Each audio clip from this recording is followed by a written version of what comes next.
From the time he was a baby, accumulating hours of flight time in the baggage compartment of his father's Aeronca Champ, to his induction into North Dakota's Aviation Hall of Fame, Gary Ness's innate sense of flight and its value have served the aviation world well. Well, my dad came back from World War II, and he was a flight instructor out at the airport at Fargo, and the folks couldn't afford a babysitter, so he'd take me to work.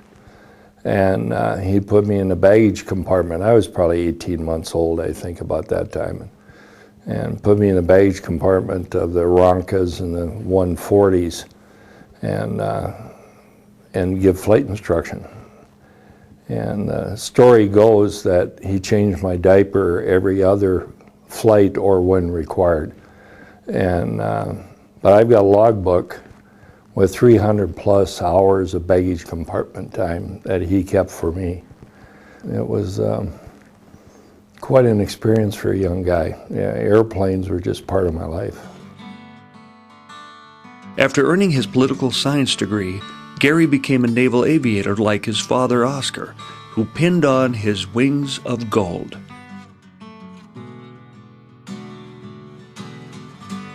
Gary's experience in the service added to his appreciation for detail and for his crew. The one thing that really taught you across the board that's invaluable as far as aviation is concerned is attention to detail. And that just goes through the whole line. Trust of your wingman, trust of your leader, trust of your machine, and knowing your machine inside and out. When Gary was done serving his time in the Navy, he tried various jobs in other fields aside from aviation. But as flying was like breathing, he returned to the world he knew so well when he accepted the position of Executive Director of the North Dakota Aeronautics Commission. 22 years later, I retired, and in between was a lot of fun and a lot of people and a lot of great experiences. In this leadership position, he accomplished much, served on numerous boards and committees, received several awards, strengthened the industry, and touched the lives of those around him. I believe Gary Ness was Hall of Fame worthy because not only the deeds that he did, but the vision and the course he set the aviation on in North Dakota. Him and his staff back for the last 30 years had set North Dakota on a course to have better air service, position themselves for the future, and to have the ability to react to the different things in aeronautical or the aviation industry that have come up. He took a very logical, no-bull approach to getting things done. For instance, right after 9/11, Gary took on a statewide program to help GA security. That was recognized nationwide.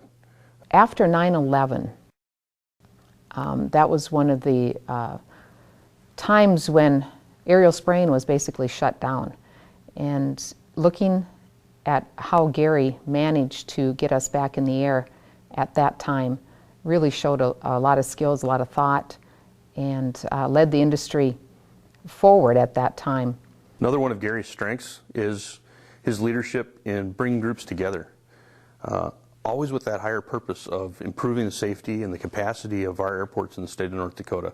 You could always tell in just a second that Gary had the best mission in mind and had gotten the right people together to get that done. You know, if I left a mark, would be to communicate at all levels, and most importantly within the industry is communicate with each other to make it work.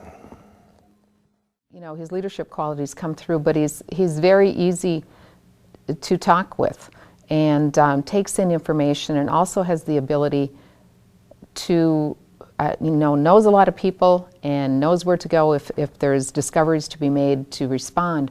But he also can gently guide you in ways that maybe you hadn't thought of.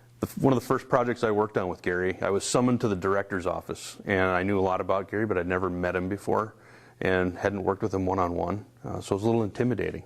But what I came to find out right away was that Gary's genuinely just a really nice guy. Some of the qualities that Gary carries forward that I think has spilled onto his staff and the people he's touched in life is, first of all, he cares. He carries a passion for aviation, which bleeds into everything else he does. And that's where, when he looks at and he provides leadership and direction, he's doing it from the heart. He's just a type of individual that you enjoy being around, because he is easy to be around, and is very thoughtful. He's done a lot for the state of North Dakota and done a lot for aviation in North Dakota, and I'm extremely proud and honored to have served on the commission when he was there. Gary, it's an honor to be able to speak on your behalf today. I really want to thank you for all you've given to the state of North Dakota, the mentorship that you gave me along the way, and the help that you've given to all the airports in the state. Your contribution to aviation will last forever.